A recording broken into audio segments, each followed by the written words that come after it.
Hello! നിത്ര ടോക്സിലേക്ക് എല്ലാവർക്കും സ്വാഗതം. കാറ്റത്തെ കിളിക്കൂടിന്റെ വിശേഷം നോക്കിയാലോ?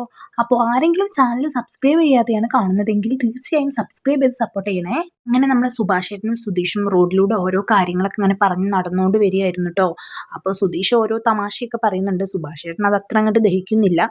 അപ്പോൾ സുഭാഷേട്ടൻ്റെ മനസ്സിൽ സങ്കടമുള്ള കാര്യങ്ങൾ നമ്മൾ സുധീഷിന് മനസ്സിലാവുന്നുണ്ട് കേട്ടോ. അപ്പോൾ അവർ സുനന്ദയുടെ വീടിൻ്റെ മുന്നിലൂടെ ഒക്കെ ഇങ്ങനെ നടന്നു വരുന്നുണ്ട്. അപ്പോൾ പെട്ടെന്നാണ് അവരുടെ വീടിൻ്റെ മുന്നിൽ പന്തലൊക്കെ ഇട്ട് കാണുന്നത് ഇവര്. അപ്പോൾ എന്തായാലും സുനന്ദയുടെ നിശ്ചയമാണ് നാളെ നടക്കാൻ വേണ്ടി പോകുന്നത്. അതിൻ്റെ ഒരുക്കങ്ങളൊക്കെ ആ വീട്ടിൽ കാണുന്നുണ്ട്. അപ്പോൾ ഇവർ പോകുമ്പോൾ അത് കാണുമ്പോൾ നമ്മളെ സുഭാഷ് ചേട്ടന് നെഞ്ചൊന്ന് പിടയ്ക്കും. സ്വാഭാവികമാണല്ലോ. എന്തായാലും സുഭാഷ് ചേട്ടന് എന്തായാലും ഉള്ളിൻ്റെ ഉള്ളിൽ സുനന്ദയോട് ഇഷ്ടമൊക്കെ ഉണ്ട്. അപ്പോൾ അതിങ്ങനെ ആലോചിച്ചിട്ടുള്ള സങ്കടമൊക്കെ ഉണ്ട്. അപ്പോൾ അവിടുന്ന് പന്തലിടുന്ന ആൾക്കാർ പറയുന്നുണ്ട്, അത് ഭാസ്കര മാമൻ്റെ പിള്ളേരല്ലേ പോകുന്നത്, ഗംഗാധര മാമ എന്ന് ചോദിക്കുന്നുണ്ട്. അതെ, അവറ്റകൾ തന്നെയെന്ന് പറയുന്നുണ്ട്. അപ്പോൾ ഇത് കേൾക്കുമ്പോൾ നമ്മളെ സുനന്ദ വേഗം ഓടി വരുന്നുണ്ട് കേട്ടോ. റൂമിൽ നിന്ന് ഓടി വന്നിട്ട് നോക്കുന്നുണ്ട് ജനവാതിലിൻ്റെ ഉള്ളിലൂടെ. അപ്പോൾ സുഭാഷ് ചേട്ടനെയും സുധീഷിനെയും അവിടെ കാണുന്നുണ്ട് കേട്ടോ. അപ്പോൾ അവൾ കരഞ്ഞുകൊണ്ട് ഇങ്ങനെ നോക്കുക. സുഭാഷ് ചേട്ടനാണെങ്കിൽ അവളെ കണ്ടിട്ടില്ല, സുധീഷാണ് കാണുന്നത്. അങ്ങനെ സുധീഷ് നമ്മളെ സുഭാഷ് ചേട്ടനെ വിളിച്ച് കാണിച്ചു കൊടുക്കാൻ കേട്ടോ ചെയ്യുന്നത്. സുധീഷ് ആണെങ്കിൽ അതിൻ്റെ മുൻപൊന്ന് പറഞ്ഞിരുന്നു, നമുക്കൊന്ന് കല്ലെടുത്ത് എറിഞ്ഞാലോ എന്നൊക്കെ പറഞ്ഞിട്ടുണ്ടായിരുന്നു കേട്ടോ. അപ്പോൾ സുഭാഷ് ചേട്ടനാണ് പറഞ്ഞത്, വേണ്ടടാ പോടാ നമുക്ക് പോവാന്നൊക്കെ പറഞ്ഞ്. പിന്നെ നമ്മളെ സുനന്ദയെ ഒന്ന് കണ്ടപ്പോൾ സുഭാഷ് ചേട്ടനും ഒരു നിമിഷം ഒന്ന് പതറിപ്പോയിട്ട് അവിടെ ഒന്ന് നിന്ന് നോക്കിയൊക്കെ ചെയ്ത്. പക്ഷേ വേഗം അവിടെ നിന്ന് പോയി. അത് കണ്ടു നിൽക്കാൻ അവർക്ക് വയ്യാതെ വേഗം അവിടെ നിന്ന് സുധീഷും സുഭാഷ് ചേട്ടനും വേഗം വീട്ടിലേക്ക് പോയിട്ടോ. വീട്ടിലെത്തിയിട്ടും നമ്മളെ സുഭാഷ് ചേട്ടൻ്റെ മനസ്സ് ഫുള്ള് സുനന്ദയുടെ അടുത്തായിരുന്നു. കാരണം ഇത്രയും ദിവസം നിശ്ചയമൊന്നും കഴിഞ്ഞിട്ടില്ലല്ലോ, കല്യാണം ഉറപ്പിച്ചിട്ടല്ലേ ഉള്ളൂ എന്നുള്ള ഒരു മനസ്സമാധാനം ചിലപ്പോൾ അങ്ങേർക്ക് ഉണ്ടായിട്ടുണ്ടായിരിക്കാം. പക്ഷെ ഇപ്പം അങ്ങനെയല്ല. അതിൻ്റെ ഒരുക്കങ്ങളൊക്കെ ആ വീട്ടിൽ തുടങ്ങിയപ്പോൾ ഇനി മനസ്സൊന്ന് പിടയ്ക്കുന്നുണ്ട്. സുഭാഷ് ചേട്ടൻ അതന്നെ ആലോചിച്ചുകൊണ്ടിരിക്കുക കേട്ടോ. നമ്മളെ ഗ്യാസുമ്മൽ സാധനങ്ങളൊക്കെ വെച്ചിട്ടുണ്ട്. അപ്പോൾ അതൊന്നും ശ്രദ്ധിക്കുന്നില്ല. അതൊരു ഭാഗത്തു കൂടെ കരിയുന്നൊക്കെ ഉണ്ട്. പക്ഷെ അതൊന്നും ഓർക്കുന്നില്ല. മനസ്സ് ഫുള്ള് സുനന്ദയുടെ അടുത്താണ് കേട്ടോ. ഇങ്ങനെ സംഭവം വെച്ചതൊന്നും ഓർമ്മയില്ല. അപ്പോൾ ഇവിടെ നമ്മളെ നികേഷും സുധീഷും കൂടി ഫാൻ നന്നാക്കണ തിരക്കിലാണ്. ഹരീഷ് അവിടെ മറ്റെന്തോ പണിയിലാണ്. അപ്പോൾ ഇവരെല്ലാവരും കൂടി കരിഞ്ഞ മണം കേൾക്കുന്നുണ്ട്. കരിഞ്ഞിട്ടുണ്ടല്ലോ, എന്തോ കരിഞ്ഞ് മണക്കുന്നുണ്ടല്ലോ എന്നൊക്കെ പറയുന്നുണ്ട്. അപ്പോൾ സുധീഷ് ആണെങ്കിൽ അവിടുന്ന് വെപ്പിളിത്തരം പറയുന്നുണ്ട് കേട്ടോ. അത് വിശന്നിട്ട് നമ്മൾ ഹരീഷിൻ്റെ വയറിന്ന് കരിഞ്ഞ് മണക്കാമെന്ന് പറയുന്നുണ്ട്.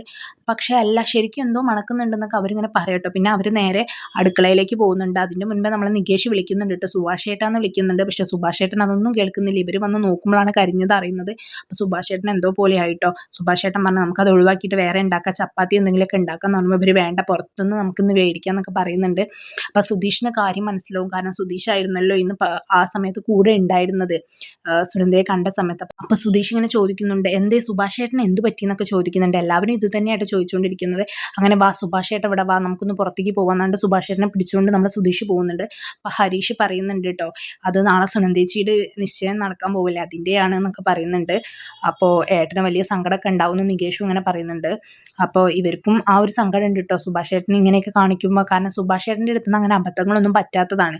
നമ്മളെ നികേഷ് ആണെങ്കിൽ ചോറ് നോക്കുമ്പോൾ ചോറ് വേവേറി അത് പായസം പോലെ ആയിട്ടുണ്ടെന്ന് പറയുന്നുണ്ട്.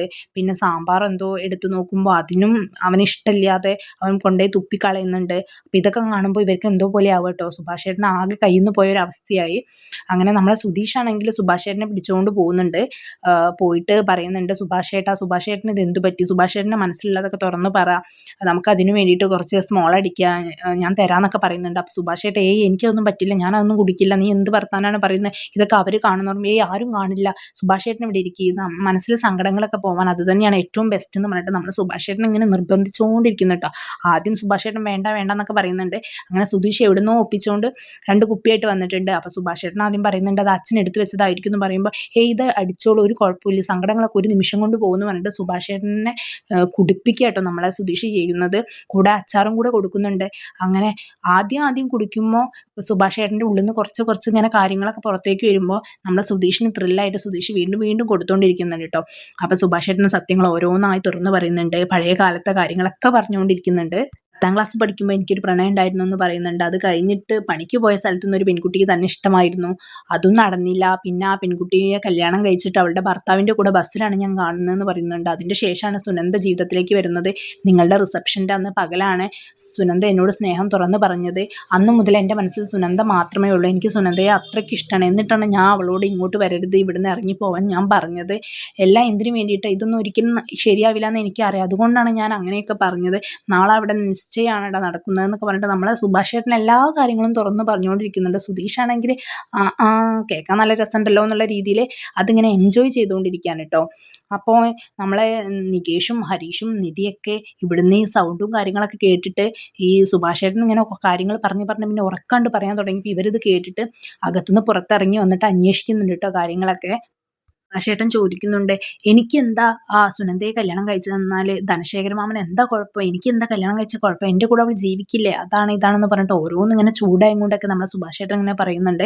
ഇതിനനുസരിച്ച് നമ്മളെ സുധീഷ് ഇങ്ങനെ കൊടുത്തുകൊണ്ടിരിക്കുന്നുണ്ട് കേട്ടോ. കൂടുതൽ കൂടുതൽ കാര്യങ്ങൾ പുറത്തു വരാൻ വേണ്ടിയിട്ട് സുധീഷ് ഇങ്ങനെ കൊടുത്തുകൊണ്ട് നമ്മളെ സുഭാഷ് ചേട്ടനെ ഇങ്ങനെ മനസ്സ് മാറ്റിക്കൊണ്ടിരിക്കുന്നുണ്ട്. സുഭാഷ് ചേട്ടനാണെങ്കിൽ പിന്നീട് ഒഴുക്കിയിടാന്ന് പറഞ്ഞിട്ട് വീണ്ടും വീണ്ടും ഒഴിക്കാൻ വേണ്ടിയിട്ട് പ്രേരിപ്പിക്കുന്നുണ്ട്. അങ്ങേരും കൈവിട്ട് പോയിട്ടുണ്ട്.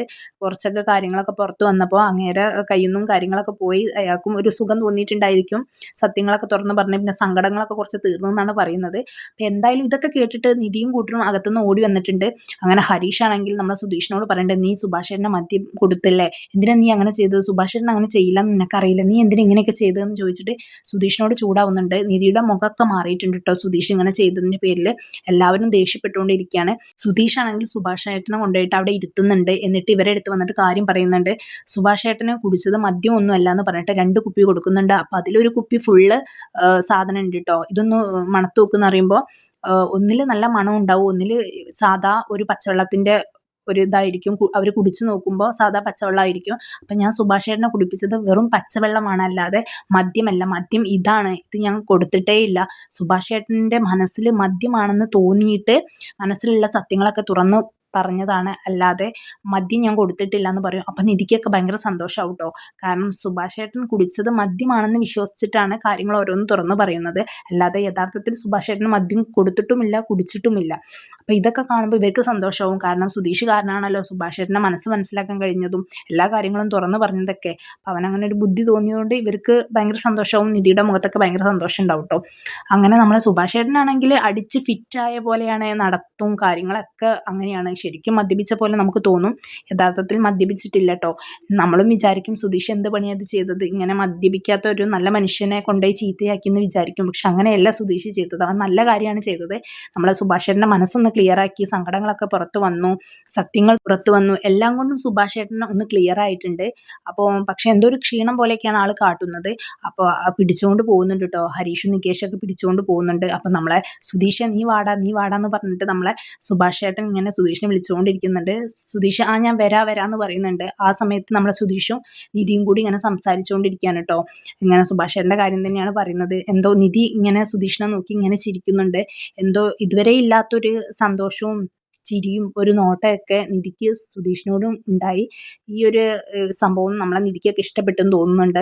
അല്ലാതെ നിധി ഒരിക്കലും അങ്ങനെ സുധീഷിനെ നോക്കി സാധാരണ ചിരിക്കാറൊന്നുമില്ല. എന്തായാലും സുധീഷിന് നമ്മളെ സുഭാഷ് ചേട്ടൻ്റെ മനസ്സൊന്ന് റെഡിയാക്കണം, പിന്നെ അതുപോലെ തന്നെ സത്യങ്ങളൊക്കെ ഒന്ന് അറിയണം എന്നൊക്കെയുള്ള ഒരു ഉദ്ദേശത്തോടു കൂടി തന്നെയാണ് ഇത് ചെയ്തത്. അപ്പം അതെന്തായാലും സക്സസ്ഫുൾ ആയിട്ടുണ്ട്.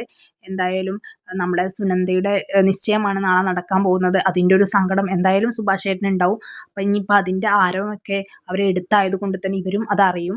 അപ്പോൾ എന്തായാലും ആ ഒരു സംഭവങ്ങളൊക്കെ നമ്മുടെ സുഭാഷ് ചേട്ടൻ എങ്ങനെ ഫേസ് ചെയ്യും എന്നൊക്കെ നമുക്ക് വെയിറ്റ് ചെയ്ത് കാണാം. മാത്രമല്ല സുനന്ദയും ഇന്ന് സുഭാഷ് ചേട്ടനെ കണ്ട സ്ഥിതിക്ക് മനസ്സിനെ പറഞ്ഞ് പഠിപ്പിച്ച കാര്യങ്ങളൊക്കെ ഉണ്ടായിരിക്കുമല്ലോ. എന്തായാലും ഇനി സുഭാഷ് ചേട്ടനെ കിട്ടില്ല, ഇയാളെ തന്നെ കല്യാണം കഴിക്കണം എന്നൊക്കെ വിചാരിച്ച് വെച്ച കാര്യങ്ങളൊക്കെ ഇനി അതുപോലെ ചെയ്യാൻ പറ്റാത്തതായി വരുമോ എന്ന് നമുക്കറിയില്ല. സുഭാഷ് ചേട്ടൻ പോയിട്ട് ഹാങ് ഓവറിൽ പോയിട്ട് നിശ്ചയം മുടക്കുമെന്നൊന്നും നമുക്ക് പറയാൻ പറ്റില്ല. എല്ലാം ഒരു സ്നേഹത്തിൻ്റെ പുറത്താണ് എല്ലാവരും ചെയ്തു കൂട്ടുന്നത്. അപ്പോൾ എന്തായാലും നമുക്കെല്ലാം വെയിറ്റ് ചെയ്ത് കാണാം. അപ്പോൾ ആരെങ്കിലും ചാനൽ സബ്സ്ക്രൈബ് ചെയ്യാതെയാണ് കാണുന്നതെങ്കിൽ തീർച്ചയായും സബ്സ്ക്രൈബ് ചെയ്ത് സപ്പോർട്ട് ചെയ്യാൻ മറക്കരുത്. അപ്പോൾ ഇതുപോലുള്ള റിവ്യൂസിനായിട്ട് ഈ ചാനലൊന്ന് ഫോളോ ചെയ്ത് വെച്ചേക്കുക. ബൈ.